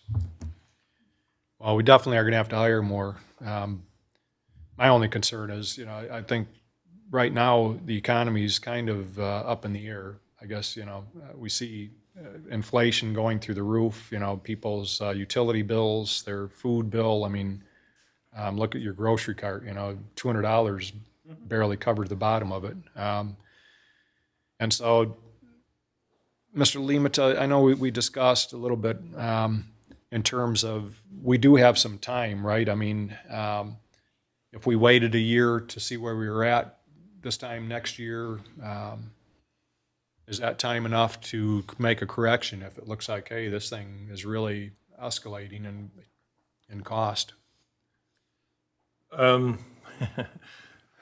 It all depends, right? Well, yeah, I mean, if you guys took no action on the millage, it would go through at 0.97 mils on the. I mean, if we only did the 1 mil. Yeah, I mean, 1 mil, a year from now, you know, you can run different scenarios if you want. Like, I asked him to run one with the employee contribution fixed at 11% and what that looks like. So again, I can show you that in 2 or 3 weeks when we get it back. I did it for budgetary purposes, obviously, but will show you kind of the trend, especially like that graph I showed you on the estimated annual employer contribution. With the plan closed and employees fixed, what that looks like, it's going to be a much steeper curve from an employer perspective. We know our costs are going up. I mean, there's no scenario where our costs are going down in the short term. Our costs are going up. And it's really just a debate about to what degree. The only thing I can't really tell you about is what happens with the market, right? And it's really market driven. And if we lost $2 million last year in assets in that plan, huge, out of 20-some million dollars. But it's already bounced back this year, and it's bounced back nicely. That's the market. So they do something they call asset smoothing, where they continue to look at it, so they don't make adjustments when it's volatile like that. Otherwise, your payment would jump up huge one year, or whatever. It'd go back down when you had a good year. So it's smoothed out, so we don't have that much of a bump. But again, every 5 years when they do that review, they look at all of their assumptions and change it. That includes longevity, mortality tables, what the market's doing, all those things. So we just have to be prepared, knowing that will change. MERS and everybody other that runs a plan will make those as they make those adjustments. We know that the mortality tables changed. We know that they shortened the amortization and started taking time off the amortization because we had it amortized out for way too long, and that was impacting why so many people were underfunded. But can I give you better information in a year? I can probably give you different information in a year, but I don't know that it's better. Dr. Reardon. If we're going to ask for a renewal, and it won't be a renewal if we ask for an increase, if we were going to ask for that now, and then in another year say, well, let's put something else on the ballot, I mean, would it make more sense not to even think about this millage rate this second? I mean, the renewal, because we have time for that? Because if we do it, I know what you're saying. Correct me if I'm wrong on this, but there was some information that it's generally not good to put 2 police millages or 2 fire millages at the same time. I spoke with the Michigan Township Association about that as a meeting, and they said, well, it's possible to do it. They don't recommend it because typically either they both go down or the lesser of the two will only be approved. And in this case, we need the 1 mill at a minimum.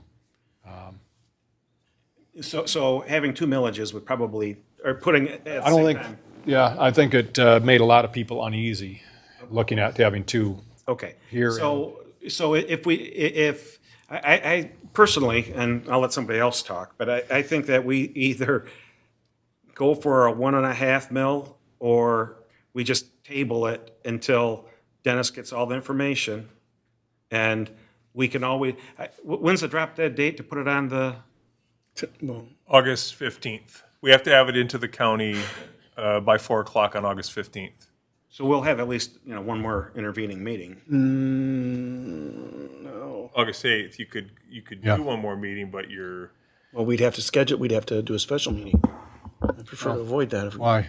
You're meeting on the 8th, August We have a 8th. regular meeting on the 8th. Okay. So you Well, can still approve the language at that point. Let's get some more input here from board members. Anybody else? As I've indicated, I'm prepared to support the renewal. And I support the 2319, the resolution is before us on the renewal. And I think we should act on that this evening.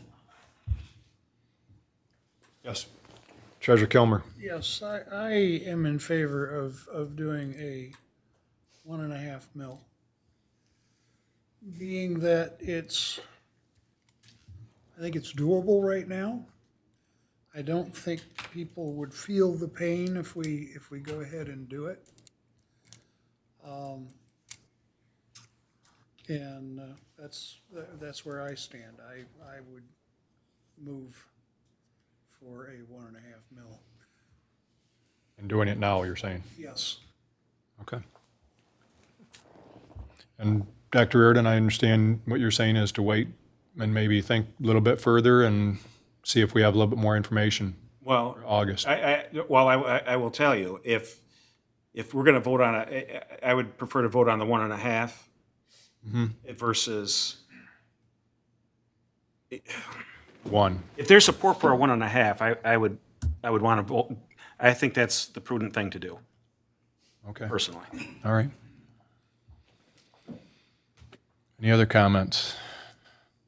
Well, as I've said before, I don't believe raising taxes is a wise choice. People have had it with their property taxes. They say they're too high, even a little bit. They want them lower. And when we show them the pie chart that Grand Blanc Township is just a little bit, you've got all these other jurisdictions that are on your property taxes. I think just even a little bit, just this visual of it, the whole look of it is a bad look. We're trying to attract businesses to come into our community. If we're going to have this image as a group in a jurisdiction that just raises taxes, they might not want to come here. I get the whole idea of, hey, we've got to deal with the police situation financially. We love our police. We want them to grow and prosper. They're the best around, and we want to keep it that way. We have a low crime rate, I agree. But I don't think this is the time. I know we might be accused by future boards of kicking the can down the road, but I don't think right now is a good time to do this. I think the 1 mil is fine with me. I would be against anything more than that right now. Okay. Mr. White, Ms. Hugo?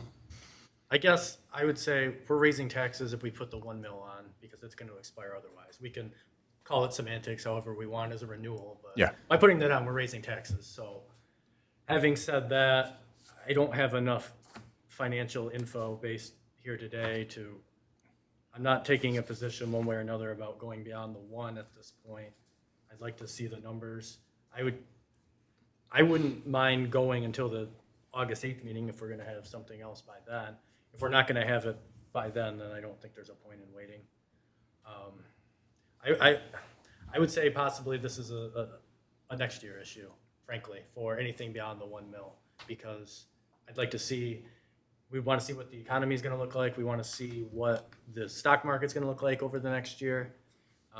And some of the assumptions in these charts may not be entirely accurate if a bunch of people retire earlier than assumed and things like that. So Maybe more than $1.5 million is required. Ms. Hugo, any thoughts? Sorry to put you on the spot. Yeah.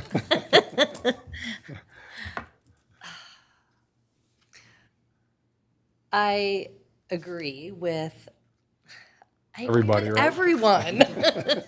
I'm not in favor of raising taxes, but I do feel like we need to move forward. I would be okay with the 1 mil. I would be in favor of waiting till August 8th. I'm thinking about it a little bit longer. I know it's kicking the can a couple more weeks. So I will just tell you that there's no guarantee that I will have the actuarial valuation at the That's okay. 11%. It's We're not gonna in hold the your hands of feet. the actuaries. So here. Let's go ahead, Doctor. So we have, number one, we're not raising taxes. We're putting it on the ballot. The citizens would vote for it, vote against it, and it would be their decision, not our decision. And there's no other way to say that other than to say that.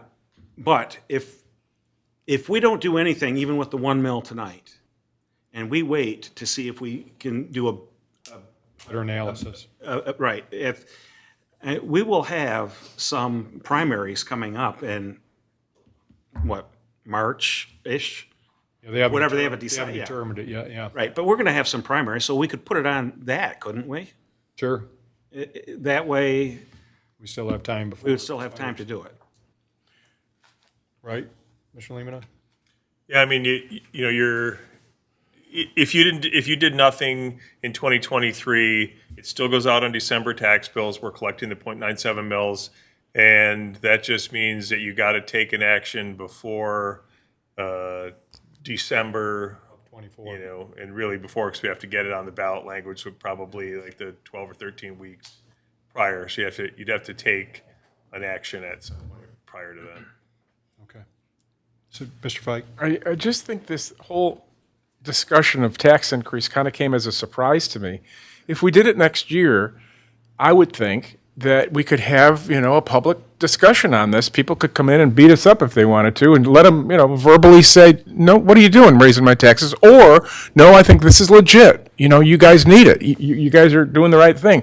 We haven't had any of that. This has all been kind of quick and no public input, whereas perhaps next year we could get that. So we've been discussing this for quite a while. So, I mean, if people wanted input, I mean, they had the chance to send the supervisor or the clerk emails. But having said that, I'm okay with waiting until the spring, because it's not going to change anything that patrol or a command pays, correct? They're still going to pay their 14%. Spelled out in the collective bargaining agreement. So that's not changing no matter what. But if it turns out we need a 2 mil, maybe that's what we put on in. So you can order whatever actuaries you want and give me the assumptions that you want to see. Of course, you will not see the update until the end of June of 2024. That would be the updated actuary for the MERS plan for that will end December 31st of 2023. So if you're going to wait, I'm just trying to, again, fact-based, here's the information you're going to have readily available to you. You won't really be able to take an action until July of 2024 if you're going to wait for the MERS information to come out at the end of the year. Okay, so, but that does not, the millage could then go on, for instance, in November at the presidential election, correct? It could. I mean, so there's no real hurry, because I want to protect the township, I want to protect the police, I want to, everybody here. And if we can lower this, and with. I think what it comes down to, number one, we've got a number of our police officers here. I want to reassure them that I don't think there's anybody on this board that wants to see us get in a situation where it'd even be discussed as far as any kind of reduction in our numbers. I think everybody here realizes that our police are going to, the demand is going to increase, not because of anything that we're doing or not doing, just the way society is and the way we're growing. And so it's a matter of how we're going to pay for it. It isn't, and I don't believe it's going to come from cuts. At least it won't be my initiation to do that.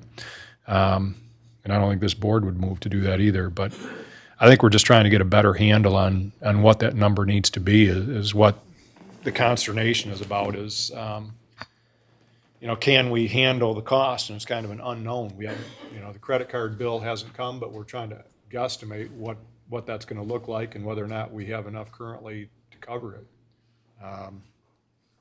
And nobody wants to increase taxes, whether it's us voting for it or putting it out for the public to vote on. I have not received any emails that are derogatory or negative towards, one way or the other on this issue, in terms of, hey, I'm against raising taxes, hey, I'm in favor of it, any of those kind of things. Perhaps after tonight, after mentioning that, I'll get a few, but. I hope so. But I haven't heard anything, to be honest with you, from anybody in the public. Perhaps, other board members may have. But, so let's do this. How many, I would be okay with waiting till August 8th. But if there's people that want to vote on the 1 mil tonight, I'll, entertain that motion, or I will, allow it to be wait until August 8th too. Yeah. So I do want to mention one other thing, if I could. Yes. I received a text from a patrol officer, and between his MERS and his health care, I think it's about $1,200 a month that he pays, and his house payment, I think, is $900. So, this is what it doesn't matter. We have to try to Absolutely solve this problem. Yeah. Well, I'm not sure that what we're going to do is change his portion of the payment. It will change ours, but. But eventually, if we knock it down, it's going to change. I mean, the quicker we knock this down, the quicker their portion decreases, as well as ours. But I'm all for, if we can get the right numbers, and it's not an immediate issue right this second, then I'm for waiting. But if people want to comment, by God, please do so, because I would like to have that. What's the feeling, Mr. White? Take a vote tonight on the one, or wait till August 8th? I would wait till the next meeting. Mr. Pike? I'm okay with that. Clerk Robertson? Well, I would prefer to vote this evening, but I'm okay with the 8th if that's the general consensus. Okay. Everybody good with waiting till the 8th? Mr. Lehman, I'm sure we'll continue to gather information. As he mentioned, might not be better information, might be just different information. Is there anything else that I can specifically provide that will help you make your decision? Like I said, there's no guarantee that the actuarial valuation will be in, and I'm not sure what else I can. I think one of the things I'd like to know more about, Mr. Limata, is how what we do affects our police officers and what portion they're paying, and what that looks like over the course of, the next several years. So,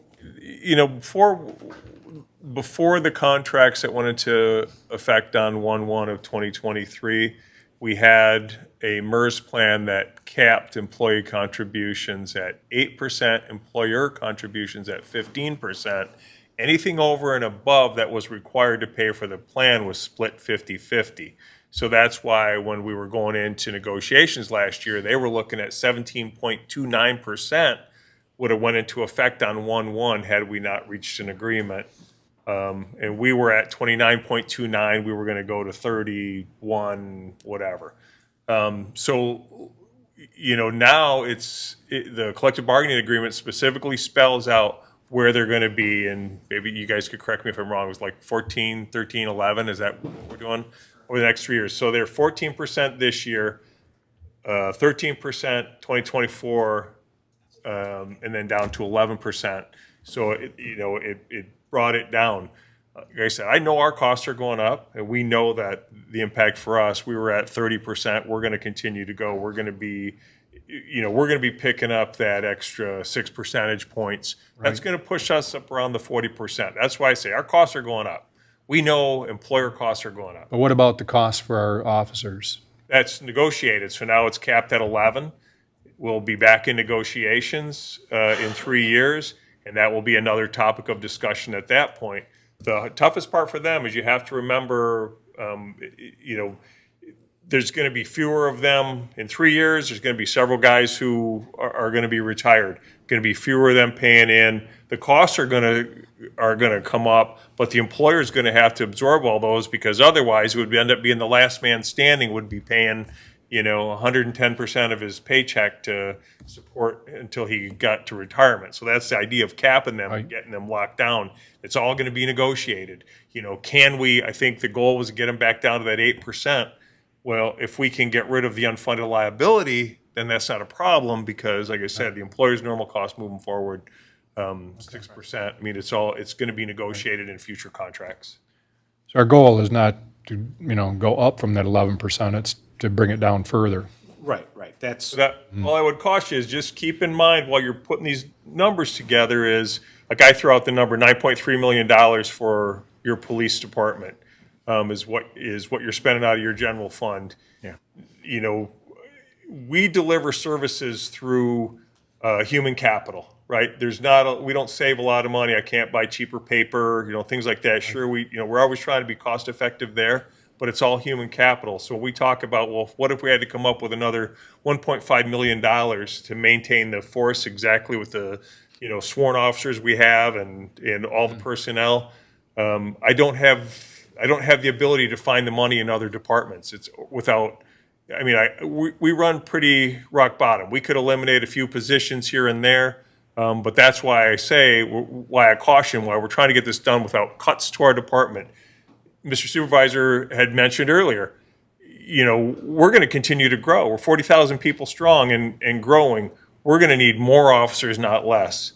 We have to balance that. And if I end up with $9.3 million and inflationary pressures on taxable values or our overall growth, adding growth to the community that brings in the dollars, I still only have $9.3 million. I can't cut the clerk's department. I can't cut the treasurer's department. I can't, to get that money. Then it means we start looking, and I have to tell chief when it comes to budget time, like right now, you still have the same $9.3 million. It's just that this portion, we're going to spend, we're doubling the amount we're paying for pension. That means I'm looking at him, telling him find $1.3 million to take out of your budget somewhere. Human capital is where it comes out. We could skip not buying vehicles for 3 years, but eventually you have to, you got to replace that kind of capital. So I mean, those are the tough decisions. That's why I say long-term, looking down the road, our costs are going up, man. We either grow as a township and grow our SEV and taxable value so that we can accommodate that. And we're doing a great job of that. I mean, quite frankly, we're doing a really, really good job of that. A lot of that in the southern end, so the quicker we fill up the DDA so that the money starts flowing back into us. And all that's assuming that property, the taxable value stays up.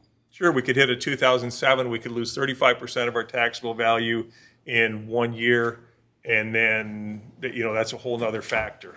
That's when we're doing the assumptions. That's why I say, tell me what assumptions you want, and I'll run a report, but those are all the factors that we have to think about. How stable is the economy? What's our return on the market? Right. That's why I say I can give you different information, but it's not necessarily better information. Well, I have a question.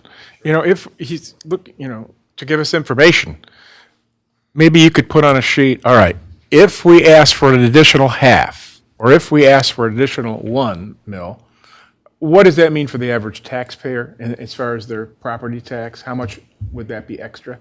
And then also, if we got that money in, you would put it onto the unfunded liabilities, and what would that look like? So that at least there was some kind of black and white, all right, here's what we're talking about.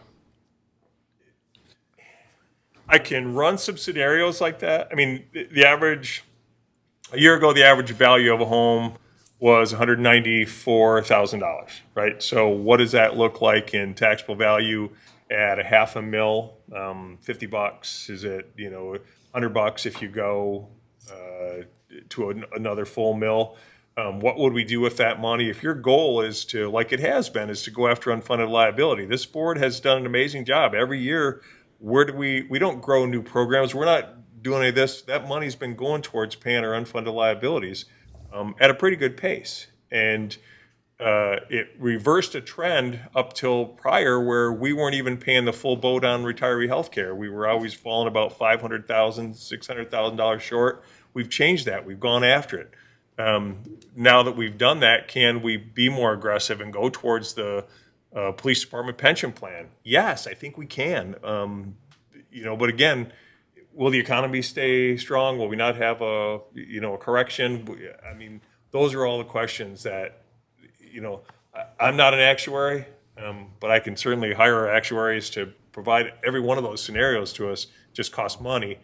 Part of, I think, what I hear you saying, Mr. Fike, is that, if that was, the group said, hey, there's no way that we can do it with 1 mil, that we need to do more than that, would that money stay with, police? Or would we basically just be freeing up money to spend in other areas? It would read on the ballot something about that. Yeah, but, you could commit that money and take other money away that we're currently putting towards it and what have you. But, on the flip side of that, the costs for policing are not going to go down.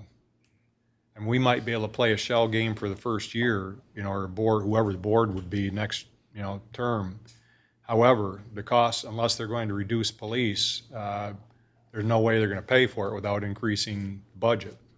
So that, whatever that millage is going to be, we've heard it said. I mean, you can talk to Chief Rennie and he'll tell you the costs are going to go up in the next couple of years. I mean, even if we kept our staffing levels the same, I mean, everything's going up. And I was at a meeting today for 911, the radios that we bought the last time have pretty much doubled in cost. They're like $9,000 now. So, I mean, all that stuff factors in. So as far as playing a shell game with any money we collect, it isn't going to happen because the costs are going up for our police department, and that's, probably one of our biggest expenses in our budget is police, obviously.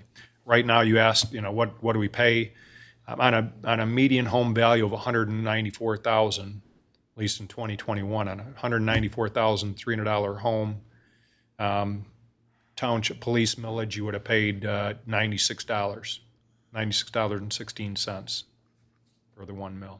So with that, anybody else have anything else? Let's move on, and we will make sure that we're going to vote one way or the other the next meeting in August, either to take action or to move it to the spring. Okay, thank you, everyone. I know it's a difficult discussion. ARPA update. Mr. Lemina? It was included in your packet. I don't really have anything to add to that. We have committed all of our ARPA funds this year, which is, like I explained before, is important. The update that you have here will show you that primarily where the current expenditures have come is in the in the fire station number 2. You can see that we're like around 900, as soon as I get there. $938,000 is currently where we stand. We had it approved at about $1.5 million. We're still working towards it. Everything is on track. We expect that we're still going to be having this thing completed by beginning of September, mid-September this year. Okay. Any questions for Mr. Lemina? Yes. What about the proposed new fire station? Anything new on that? So we continue to meet. As you guys know, we went over to Allendale Township, took a look at that. We've also looked at some other ones. We've had several meetings. They did another redesign of the existing structures for DPW and fire station. We reconfigured some of the shared spaces and lowered the overall footprint. Still has all of the inside space that we need or that we identified in the space needs assessment. Got a meeting coming up tomorrow. It's ready to go. We're moving into that design engineering phase where we'll get a new cost on it. I told you last time it came in at $11 million. I looked at one, just got some information on 11,000 square foot. Flint City's fire station was 8.3 or $8.6 million. Let's see where these costs come back in. Everybody understands where we're at. We talked about the fit and finish, what we expect. I expect that when we get the next estimate that I can bring you, it's going to be more in line with what our expectations were. Thank you. Okay, anything else for Mr. Lemina on ARPA? Okay, moving to new business, item A. The board will consider Resolution 23-17 to establish the Wishing Well Road Improvement Special Assessment District as petitioned by the residents. Had plenty of discussion on this earlier. Any questions, thoughts, concerns? Somebody care to make that motion? I'll make the motion, Mr. Supervisor. Okay, motion by Clerk Robertson, supported by Ms. Hugo. Supported by Hugo. Trustee White. Yes. Trustee Raridan. Yes. Trustee Fike. Yes. Trustee Hugo. Yes. Myself, yes. Treasurer Kilmer. Yes. Supervisor Bennett. Yes. 7-0, motion passes. Thank you. Item B, the board will consider Resolution 23-18, scheduling the Wishing Well SAD Special Assessment District role confirmation hearing dated on August 22nd, 2023. I'll make the motion. Okay, Mr. White makes the motion. Mr. White Supported makes by the Mr. motion, Fike. supported by Fike. Trustee Hugo. Yes. Trustee Fike. Yes. Trustee Raridan. Yes. Trustee White. Yes. Treasurer Kilmer. Yes. Myself, yes. Supervisor Bennett. Yes. 7-0, motion passes. Thank you. Item C, the board will consider a motion to approve the purchase of a replacement storage server array, associated parts and licensing from 45 Drives Limited for $21,642.84, and authorize the Township Superintendent to approve any and all related contracts and agreements and to amend the capital projects fund budget by $18,500 using fund balance to increase the IT capital expense account by the same amount. Mr. Lucevelt? Hello, yes, so this is a server that we, is primarily used for our file shares. It's what we talked about last time. That if it got approved, I could move forward with the cloud backup stuff. This server was actually planned to be replaced in 2022. Certain projects and things came up that I wasn't expecting, and it did not get done in 2022. Did not put it in, it is not a planned expense this year, but I wanted to try to request this so we can get it done, as I'm seeing that we might need to replace it sooner rather than later. Otherwise, it'll go into next year. Any concerns? Ms. Hugo, you make the motion? Supported by Mr. White. Oh, supported by White. Any thoughts, discussion, questions? Okay, go ahead. Trustee Raritan. Yes. Trustee Hugo. Yes. Trustee White. Yes. Trustee Fike. Yes. Myself, yes. Treasurer Kilmer. Yes. Supervisor Bennett. Yes. 7-0, motion passes. Thank you. Thank you. Thank you, Mr. Lucevelt. Item D, the board will consider a motion to award the contract for installation of the Grand Avenue PRV control valve to Fessler and Bowman for $155,117.52. Water main materials for the installation from Ferguson Waterworks for $10,147.14, and approve the construction administration and staking proposal for the installation of the Grand Avenue PRV control valve from Rowe Professional Services for $23,450, and authorize the Township Superintendent to execute all related contracts, POs, and agreements. Good evening, Mr. Boggs. Good evening.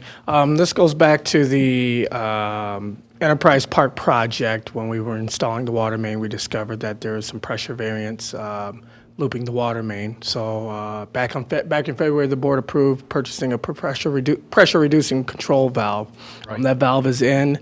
It was quite the pricey change order, so we went out for competitive bids on it. And Fessler and Bowman, who had the original contract, came in as a little bidder.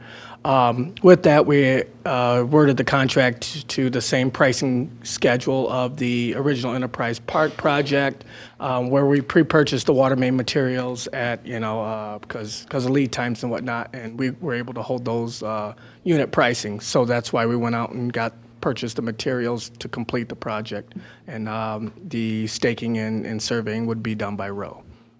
Okay. Any concerns? Mr. Fike? I have a question, and it's really not specifically related to this. The name of the road in there is going to be Grand Avenue. Is that what this is?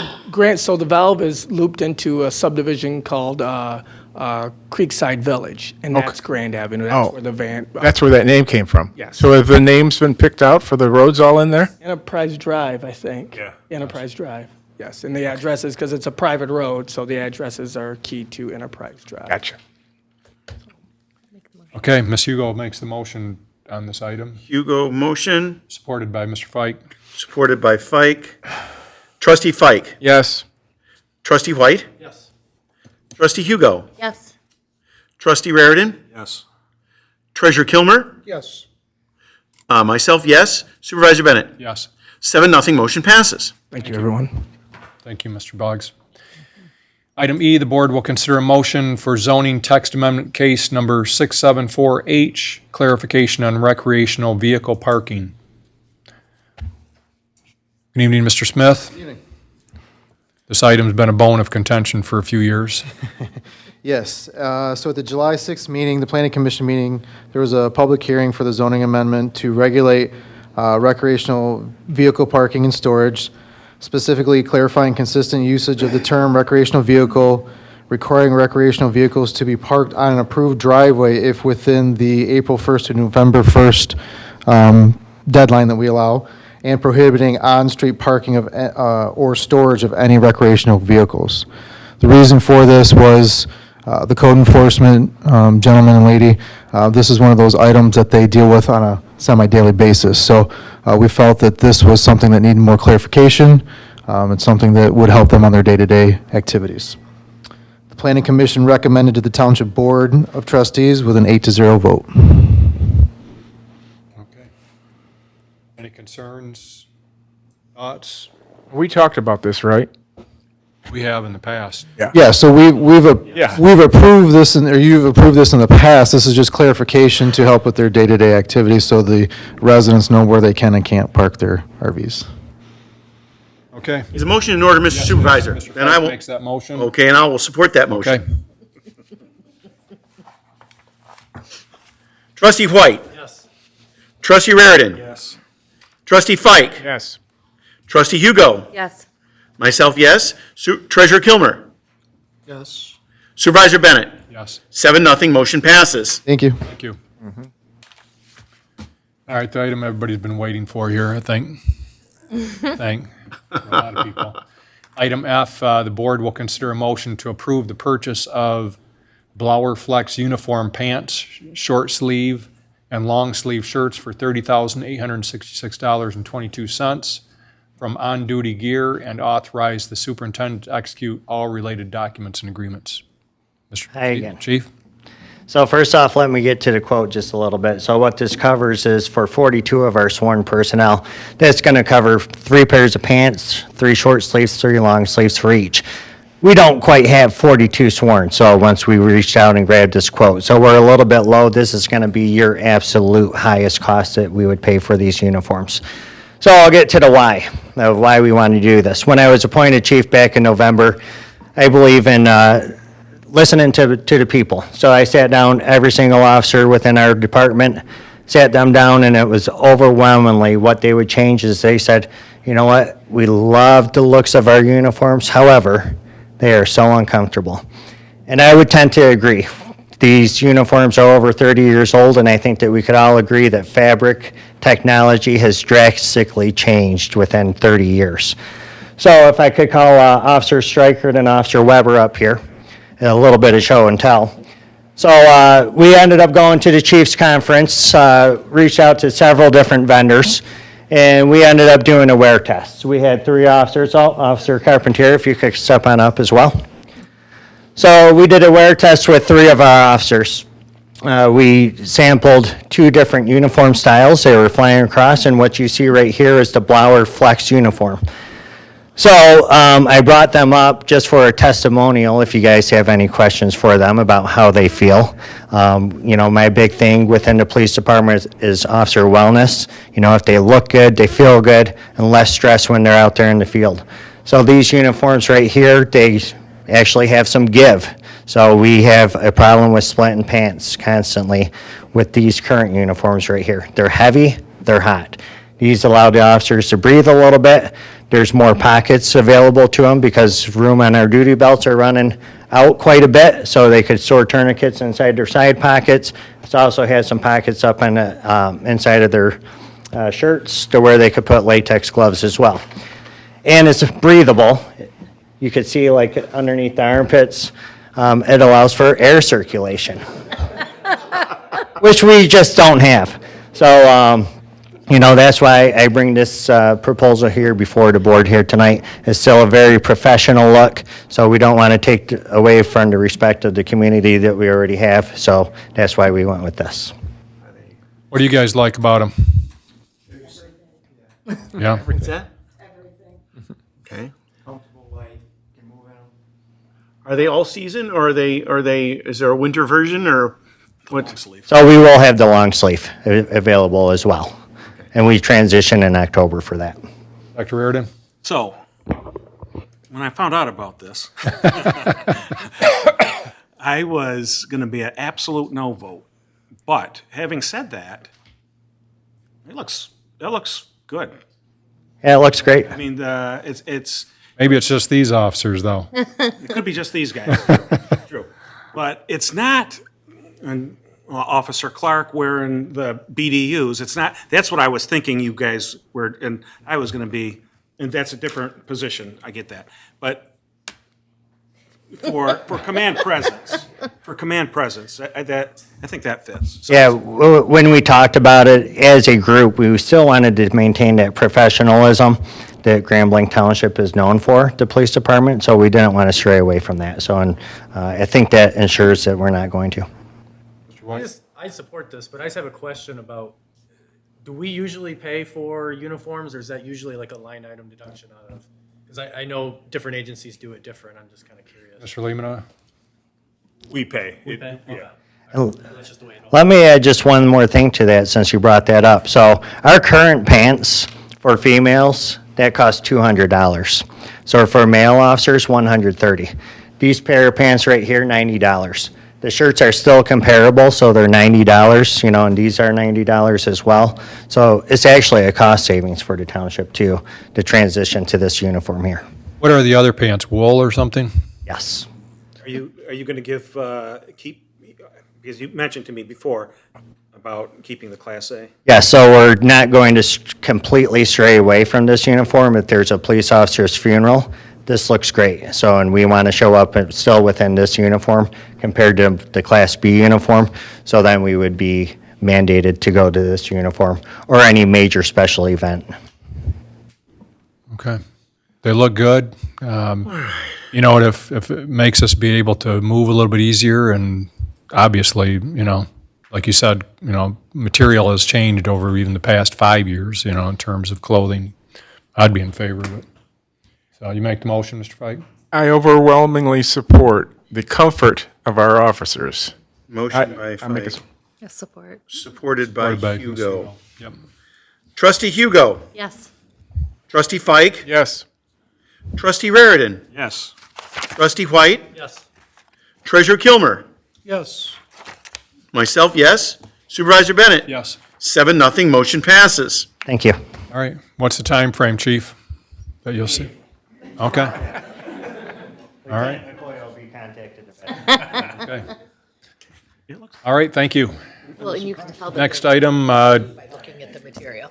Item G, the board will review for discussion a letter from the Genesee County Drain Commission's office regarding potential legislation impacting water system fees. Mr. Lemata? So we received this letter from the Drain Commissioner's office, and I think it's self-explanatory, but it's a draft or proposed legislation being bantied about in Lansing right now. It's to amend the Social Welfare Act and add a fee to the water supply system. The current proposal is $2 per month per account fee tax to each water provider in the state of Michigan. Then all that money will go to the state, and the state will redistribute it to low-income residential affordability programs managed by Health and Human Services.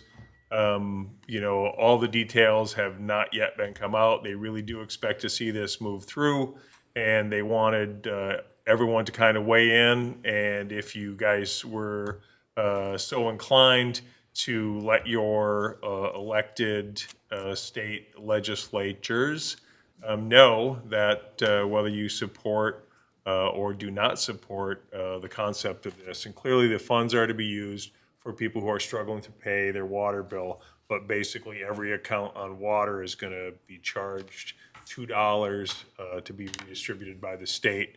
I think, you know, some of their concerns were the fact that it's the state who's doing it, what's going to be the parameters behind it. Again, that devil's in the details. We haven't seen the details yet, but it will be an impact and it will be an increase. And as you know, we pass those through. If we get the fee that we're going to have to pay $2 per account, we're going to collect that through a $2 charge to each account. And we'll get the blame. Kind of putting some collective money together in the state to help out some underfunded water bills. So those, well, all I know is we'll get the blame. I mean, when county, you know, costs go up for us and we have to raise bills accordingly, it takes us a while to convince people that it wasn't us directly causing the rates to increase. It was just the cost of the water and sewerage that we're receiving. So I imagine we'll get the blame for this too. Clerk Robertson, you have Yes. anything? Has the bill been introduced yet? What was sent to us was a draft bill. I don't believe it has, although they expected it any day, but I didn't look at it this week, quite frankly, Clerk Robertson, to see if it has been introduced. Has the MTA said they're going to move on it quickly? I haven't seen anything in the like Mr. Limata, I haven't seen anything moved yet, but. Well, yeah, we will be blamed, and I'm not a fan of this legislation. Just my first blush reaction is no. So I don't mind saying that for the record. I wouldn't be in favor of it. I mean, our people are upset when we raise it, 10 cents. I mean, $2 is gonna be significant in their eyes. Okay. Okay, well, we'll continue to keep our eyes on it. Item H, the board will consider a motion to appoint Mr. Greg Boggs as interim DPS director and approve a stipend while performing the additional duties until the position is filled. I think everybody knows Mr. Boggs already. Come on up, Mr. Boggs. So everybody probably is aware in the community that Mr. Sears, our DPS director, recently departed to work for the state. Mr. Boggs has been with the township for 23 years and knows that department inside and out. Mr. Lehman, any thoughts? So this was, for me, was a very easy decision, kind of a no-brainer for what are we going to do in the absence of Mr. Sears while we start our search process. I can report that we have some very promising applicants. Currently, there's 4 that I am going to schedule to interview out of the initial round. There's more coming in every day, but it looks very good. But in the meantime, we need that stability in the department, and had the conversation with Mr. Boggs. He's agreed to step up. This would follow a letter of agreement with his union, the AFSCME Group, Chapter V, that much like we used for Captain Bowserman, we used for Assistant Director of Parks and Recreation, where we take the difference kind of between our salaries of the new position, and we work out a letter of agreement with the union if they agree. I think what we looked at and what Mr. Boggs and I agreed to yesterday was $230 additional per week. That would compensate him for his new role in doing that, and we respectfully ask the board to allow us to move forward with that agreement.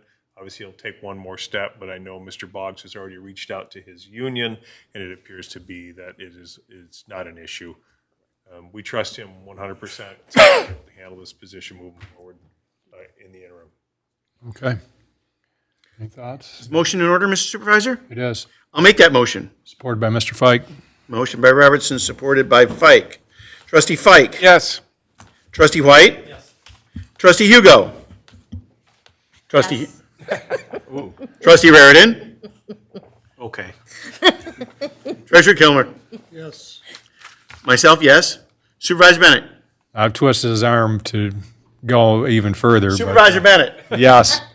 7-0, motion passes. Failed to mention, I would make it effective with Jeff left on Friday, and it would start on Sunday as last Sunday as a new payroll. So it's miss a beat. He's already been performing the duties. Right. Thank you, everyone. I really appreciate it, and I won't let you guys down. Oh, we know you won't. We appreciate your years of service here, Mr. Boggs, and like I said, I'm going to keep twisting your arm to see what we can do to get you to throw your head in there. But thank you very much. Congratulations.